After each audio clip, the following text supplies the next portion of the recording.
तुमको भी चाहिए? दे ला तू ना तो जिंदगी आराम से नहीं रहे। हाँ औलाद तू उठ के गईला का है सर जो किताब सारा मजा लेता रहो पढ़ाओ तनी समझत नहीं चलो बा नहीं मतलब बढ़िया थी अना तो ये भरी का पता वाला ठीक है बहुत बढ़िया है चलो दूसरा शादी हो जाएगी।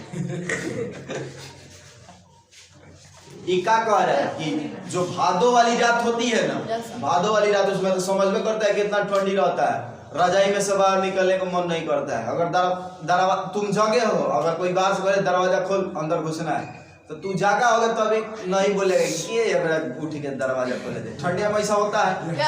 उस समय इन जो गीत गा रहे थे बाल गोविंद भगत गीत जो गा रहे थे बाल गोविंद भगत उस समय इनके गीत को सुनकर 4 बजे भोर में 3 बजे भोर में कौन उठकर सुनने के लिए चले गए थे? राम वृक्ष बेनीपुरी। इनको भी खींच के लेकर गया था उनका गीत यानी वो गीत बहुत बढ़िया गाते थे। यही ना साबित हो रहा है। अभी आसमान के तारों के दीपक बुझे नहीं थे अभी आसमान के तारे के दीपक बुझे नहीं थे। हाँ पूरब में लोही लग गई थी जिसकी लालिमा को शुक्र तारा बढ़ा रहा था। खेत बगीचा घर सब कुहासा छा रहा था। खेत बगीचा में का कुहासा छा रहा था। सारा वातावरण अजीब रहस्य से आवृत मालूम पड़ता था। उस रहस्यमय वातावरण में एक कुश की चटाई पर पूरब मुंह काली कमली ओढ़े बाल गोविंद भगत अपनी खजड़ी के लिए बैठे थे। उनके मुंह में शब्दों का तांता लगा था। उनकी अंगुलियां खजड़ी पर लगातार चल रही थी। गाते गाते इनके इतने मस्त हो जाते इतने सुरूर में आते उत्तेजित हो उठते कि मालूम होता अब खड़े हो जाएंगे। क्या कह रहे हैं कि जैसे ही उठकर सुबह सुबह 4 बजे 3 बजे भोर में का गाना सुनने के लिए किसके गाना सुनने के लिए लेखक गए थे? बाल गोविंद भगत का। कौन गए थे? राम वृक्ष बेनीपुरी। तो ये देखे उनको कि इतना ठंडी पड़ रहा है। इस ठंडी में क्या किए हैं? एगो लंगोटा पहने हैं और एक पगड़ी बांधे हुए हैं कंबल ओढ़े हैं और ऐसे लेट कर कैसे लेट जाता है एगो हाथवा ऐसे करके वैसे लेट कर क्या किए हैं? खंजरी बजा रहे हैं। खर्चा लग रहा है कि गाना में इतने सुरूर में है ये कि क्या करेंगे अब खड़ा होकर मतलब डांस करके गाना गाने लगेंगे। ये देख रहे थे। कौन देख रहे हैं? बाल गोविंद भगत नहीं राम वृक्ष बेनीपुरी। खड़े हो जाएंगे। कमली तो बार बार सिर से नीचे सरक जाती। क्या कह रहे हैं कि जो कंबली थी यानी कंबल था वो बार बार सिर से क्या हो रहा था? नीचे सरक जा रहा था। मैं जाड़े से कब्बा रहा था किंतु तारे की छाव में भी उनके मस्तक में शरम बिंदु जब तक चमक ही पड़ते थे। क्या कह रहे हैं कि मैं जाड़े से क्या कर रहा था? राम वृक्ष बेनीपुरी कह रहे हैं कि मैं जाड़े से क्या पड़ रहे थे लेकिन उनके मस्तक में शरम बिंदु पर जब तक चमक ही पड़ते मतलब वो चंदन करते थे। उस समय वो चंदन क्या करता था? रात में चमक रहा था। गर्मियों में उनकी संझा उमस भरी शाम को भी शीतल कर देती थी। गर्मियों में उनकी जो संझा थी उमस भरी शाम को भी क्या कर देती? शीतल कर देती थी। अपने घर के आंगन में वे आसन जमा बैठते और गांव के उनके कुछ प्रेमी भी जुट जाते। क्या कह रहे हैं कि घरों पर रहते थे ना तो आंगन में पूरा 7 बजे लेकर तैयार गाना गा माने खाली गाने गाते थे। नहा धोआ के गाने गा रहे थे पान पर बैठ के।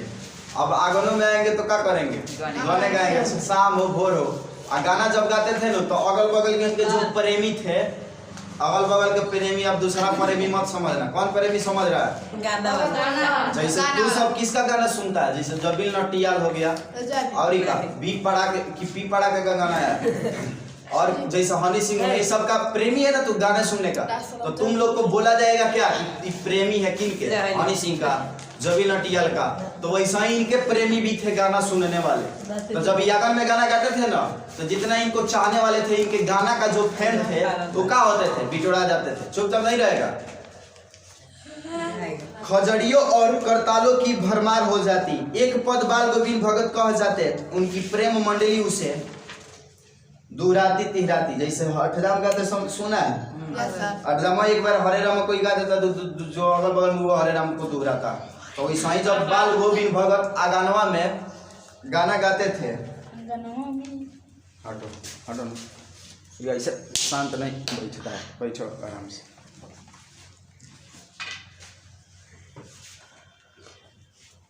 उस समय से देख रहे हैं। तुमको भी चाहिए? देला तू ना तो जिंदगी आराम से नहीं रहे। हाँ अपराधी तू उठ के गईला है काहे सर ये किताब की सारा मजा लेता रहो पढ़ाओ तनी समझत नहीं कलोगा अब गाओ तो है ना कान करके और ऐसे कहते है ना पहले ना हो गरस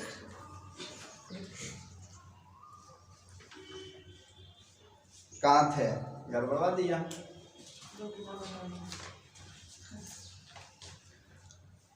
हाँ ये जब आंगन में भी गीत गाते थे नु कौन बाल गोविंद भगत तो इनके जो जितने गाना सुनने वाले थे वो सब क्या करते थे वो भी आके बैठ जाते थे लग में और जब गाते थे तो गाने के बाद वो गाना को दोहराते थे जैसे हरिराम गाता है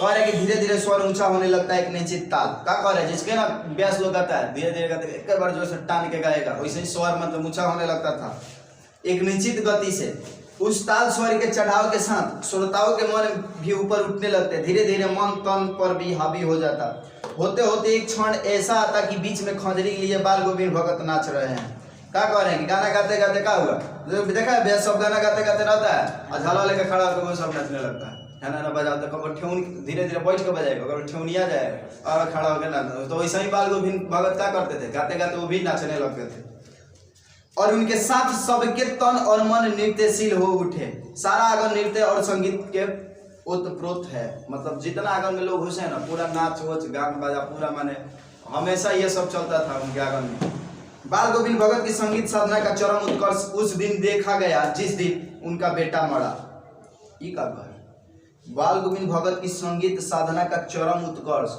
कब देखा गया जिस दिन उनका बेटा मरा थोड़ा आगे पढ़िए का हो एकलौता बेटा था क्या था एकलौता बेटा था कुछ सुस्त और कुछ बोधा सा था मैंने कहने का मतलब कुछ सुस्त था और कुछ बोधा गाँव में नहीं माधव लाल बड़ा सा ऐसे नहीं कहता मैंने उनका एने उन्हें के कुछ लेवे देवे के ना रही खइयन पी हो जौन कह दे बोगे कह दे गोहरा वाला धरे के दूध दिया आराम से सब घर के बोली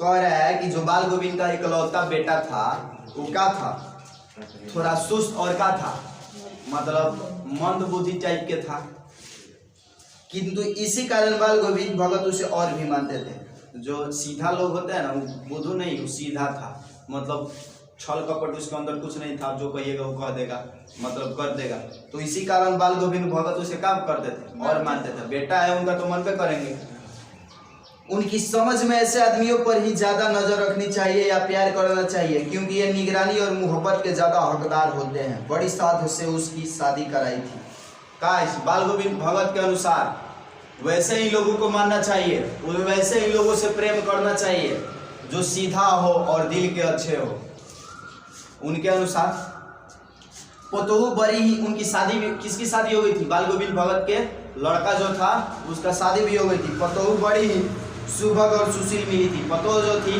बहुत बढ़िया मिली थी बहू क्या थी बहुत बढ़िया मिली थी घर की पूरी प्रबंधिका बनकर भगत को बहुत कुछ दुनियादारी की निवृत्त करा दिया था उसने उनका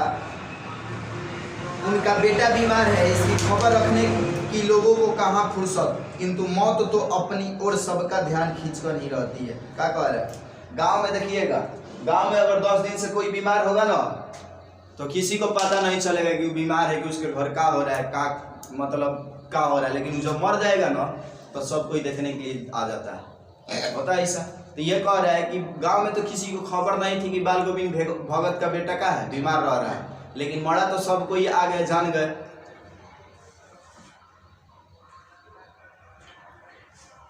हमने सुना बाल गोविंद भगत का बेटा मर गया कई कवि का लेखक का भी है लेखक को भी पता चला कि बाल गोविंद भगत का बेटा मर गया कुतूहल वश उनके घर गया देखकर दंग रह गया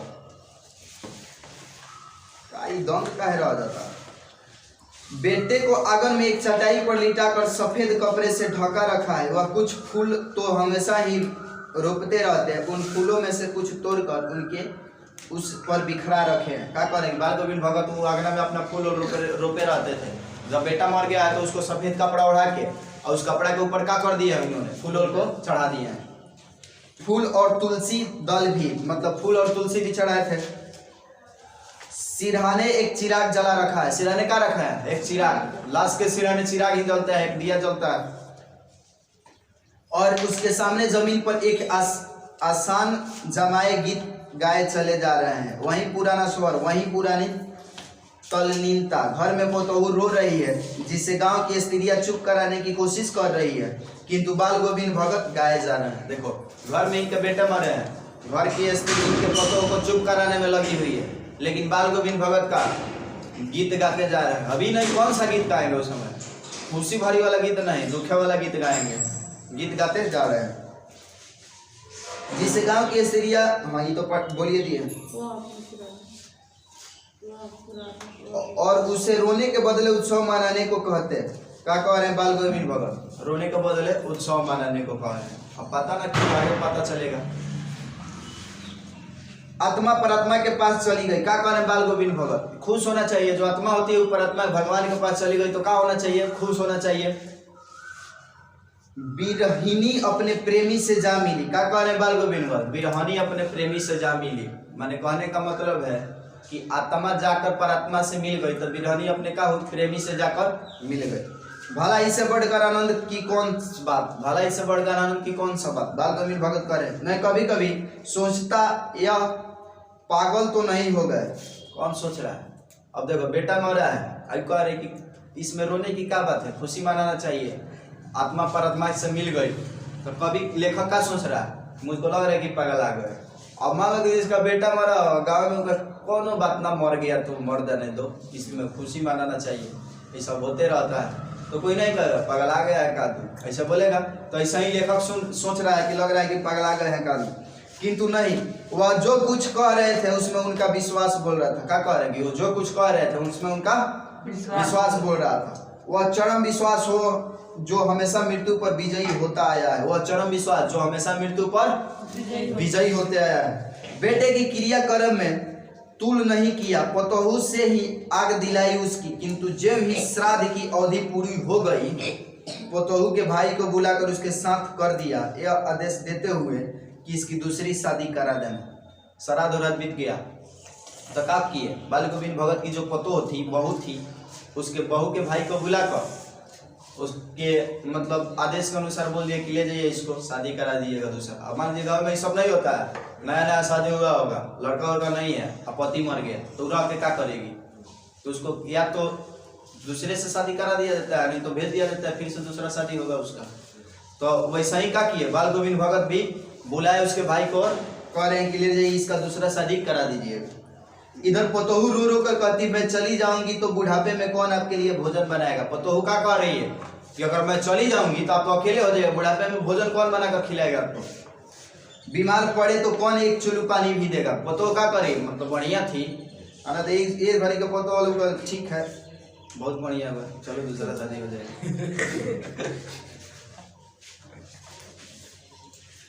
मैं पैर पड़ती हूँ, मुझे अपने चरणों से अलग नहीं कीजिए। क्या कर रही है पतोही कि मैं पैर पड़ रही हूँ, मुझे अपने चरणों से क्या कीजिए? अलग मत कीजिए। लेकिन भगत का निर्णय अटल था। भगत का निर्णय क्या था? अटल था। साफ शनि देवल खानी जीत था। भगत का निर्णय क्या था? अटल था। कह दिया जो होगा, तू जा नहीं तो मैं ही इस घर को छोड़कर चला जाऊंगा। ना कहते कहो में ई घर में ते रहबे हम रहे, तो ई मतलब वैसा नहीं कह रहे, कह रहे कि तुम चले जाओ नहीं तो हम ये घर को छोड़कर चले जाएंगे। यह थी उनकी आखिरी दलील, और इस दलील के आगे बेचारी की क्या चलती। अब कह रहा है कवि, लेखक, कवि नहीं, कौन सी? लेखक की उनकी दलील थी, इनकी मतलब कहा गया वचन था कि तुम चले जाओ। अब उसके आगे वो कितना थे तो क्या कहलाएंगे? पतोह के लिए वो क्या कहलाएंगे? पिता समान।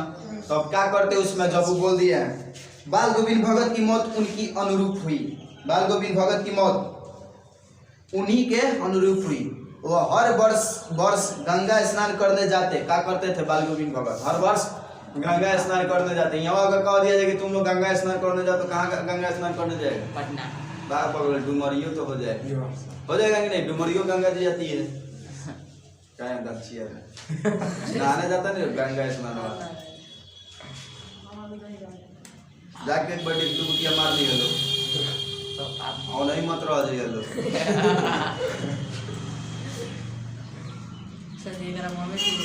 कह कि बाल गोविंद भगत की मौत उन्हीं का अनुरूप हुई। वह हर वर्ष गंगा स्नान करने जाते, स्नान पर उनकी आस्था नहीं रखते।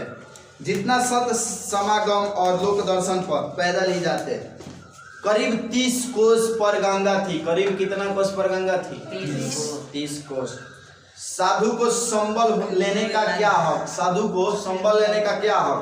और गृहस्थ किसी से भिक्षा क्यों मांगे? कह रहे हैं कि साधु को संबल लेने का क्या हक और गृहस्थ किसी से क्यों भिक्षा मांगे? वो गृहस्थ है, खेती बाड़ी का अनाज होना चाहिए तो भीख काय करती मांगे है? तो वही कह रहे। अतः घर से खाकर चलते। घर से क्या करते? खाकर चलते। तो फिर घर पर ही लौट कर खाते। कोई कोई साधु होता है ना घरों से खा के ना दियो घर से ज्यादा फंसा दे। घर से भी खा कर नहीं जाएगा और उधर जाएगा तो मांग के चढ़ा लेगा और फिर आते समय भी दे दीजिए, मठिया पर रहेगा तो काम करेगा। तो ये ऐसा नहीं करते थे। रास्ते भर खंजरी बजाते गाते, जहाँ प्यास लगती पानी पी लेते। जहाँ प्यास लगती पानी पी लेते। हाँ, हम ही नहीं कर रहे हैं कि बढ़िया बढ़िया जो साधु है वो सब इस सब के चक्कर में नहीं पड़ता। हम उस साधु की बात कर रहे हैं जो ठगने में एक नंबर माहिर हो, उसकी बात करें। बढ़िया बढ़िया साधु होते हैं वो अपना ही सब नहीं करते हैं, बढ़िया साधु होते हैं। पानी पी लेते, 4-5 दिन आने जाने में लगते। किंतु इस लंबे उपवास में भी वही मस्ती। क्या कह रहे हैं? भले उपवास का मतलब क्या होना?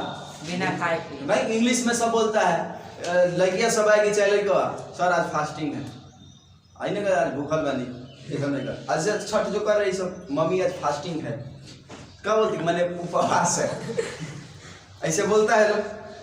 अब बुढ़ापा आ गया था। क्या था? बुढ़ापा आ गया था किंतु टेक वही जवानी वाली। क्या कह रहे? भले बुढ़ापा आ गया है लेकिन रवैया सब कौन सी वाली थी?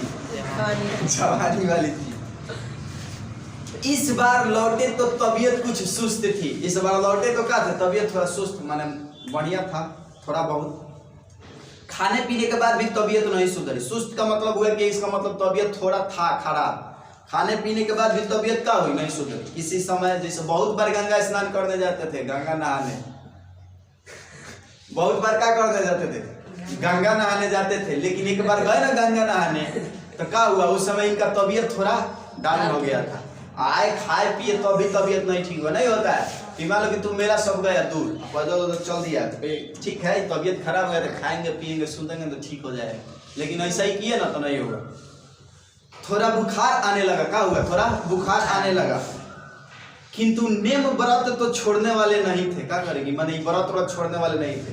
वही दिनों जून गीत स्नान ध्यान खेती बाड़ी देखना दिन दिन छीजने लगे। लोगों ने नहाने धोने से मना किया, आराम करने को कहा किंतु हंसकर टाल देते रहे। क्या कह रहे हैं? क्या बीमार, इनको तबीयत खराब हो गई थी इनका, तो क्या किया जा रहा है? लोगों को सलाह देवे करेंगे कि इतना तबीयत खराब हो गया नहाइए ये मत रोज। नहीं कहता है लोग। अब ठंडिये में तबीयत खराब हो जाएगा और जो रोज नहाने वाला वो तो नहाइबे करेगा। लेकिन लोग क्या कहेंगे? चाहे मम्मी या पिताजी क्या कहेंगे? रोज रोज मत नहाओ तबीयत खराब हो जाता। तो ठंडी में सब रोज वैसे ही लोग इनको सलाह दे रहे हैं लेकिन ईमान नहीं रहा है, हंसकर क्या कर दे रहे हैं। उस दिन भी संध्या में गीत गाए किंतु मालूम होता है जैसे धागा टूट गया हो। उस दिन भी संध्या में गीत गाए लेकिन क्या मालूम है कि धागा टूट गया हो, कोई बंधन टूट गया है। माला का एक एक दाना बिखरा हुआ। भोर में लोगों ने गीत नहीं सुना, जाकर देखा तो बाल गोविंद भगत नहीं रहे, सिर्फ उनका पंजर पड़ा। उस दिन गीत नहीं गए थे संध्या के समय। लोगों ने जाकर देखा तो क्या हुआ? दुख वाला घड़ी में भी है बकरोल हंसा रहा है। तो लोगों ने आंगन में जाकर देखा। जब लोगों ने क्या किया कि सुना किया तो गाना सांझ को हुई भी नहीं किया। तो लोगों ने जाकर देखा तो क्या हुआ? बस मर गए हैं पड़े हुए। तो उनकी मौत तो बढ़िया से हो गई। तो यही तो कहानी है। कहानी को शॉर्टकट में, कहानी को मतलब कहानी नहीं है कि जीविका है। किसकी जीविका है? बाल गोविंद भगत की। और किसने लिखा है? राम वृक्ष बेनीपुरी। और हाँ, राम वृक्ष बेनीपुरी लिखे हैं, उनके बारे में जान रहे हैं। अगर मान लो कि हम ये किसी अपने गांव के बारे में लोगों को लिख देते, हमारा भी घर उसी के ना गांव में होगा। तो राम वृक्ष बेनीपुरी का घर कहाँ होगा? कभी बाल गोविंद भगत के गांव में होगा, तभी ना जानकर लिखा है। बस उनके जीवन के बारे में लिख दिया है कि बाल गोविंद भगत का थे। एक छोटे कद के, एक मझौले कद के आदमी थे, ना छोटे थे ना बड़ा थे, गोरे चीटे थे, और उनका सबसे ज्यादा मन किस में लगता था? पूजा पाठ करना और क्या खेती बाड़ी करना, और सबसे ज्यादा कहीं मन लगता था उनका तो किस चीज में? गाना गाने में। और गाना को लेकर खंजरी साथ में भी क्या करते थे? बजाते थे। ये तो, और उनके एक एकलौता बेटा था। क्या था उनका? बाल गोविंद भगत का एक एकलौता बेटा था। उनका शादी भी हो गया था, और जो पुत्र था, एकलौता बेटा था, वो क्या था? थोड़ा मंद बुद्धि का था, लेकिन वो क्या हुआ? मर गया। तो जब मंद बुद्धि का था, उनका एकलौता बेटा मर गया, तो बाल गोविंद भगत को कोई दुख नहीं हुआ। क्या हुआ? कोई दुख नहीं हुआ। वे लोगों से कहते थे कि आत्मा परमात्मा से मिल उठी, ये होना था, होनी को कौन टाल सकता है। वैसे वो कोई दुख नहीं हुए। और उनकी एक पतोह थी, तो क्या किया उन्होंने? एक पतोह थी, तो क्या किया उन्होंने? उसको भेज दिया उसके भाई के साथ कि ले जाइए, इसका दूसरा शादी कर दीजिएगा। आई अकेले रहने लगे। फिर वही काम, गीत गाते थे, घूमते थे, नहाते थे, 4 बजे भोर में उठकर फिर वही काम इनका शुरू। एक दिन ऐसा समय आया कि उनके आंगन से शाम को गीत की आवाज नहीं आई, खंजरी की भी आवाज नहीं आई। तो लोगों ने जाकर देखा तो बाल गोविंद भगत क्या हो गए थे? मर गए। ये तो है उनकी जीविका। और लिखे कि कौन है इसको? राम वृक्ष बेनीपुरी। याद रहेगा कौन सा चैप्टर है? 4 चैप्टर। ये बाल गोविंद भगत की जीविका के बारे में बताया, उनके जीवन के बारे में बताया, कितना मस्त मिजाज के आदमी थे। किसी से कुछ लेना देना नहीं, ना किसी के 4 किलो के सोना को भी ढेला सामान समझते थे। समझ रहे हो? तो यही तो है इनकी। बंद करो इसको।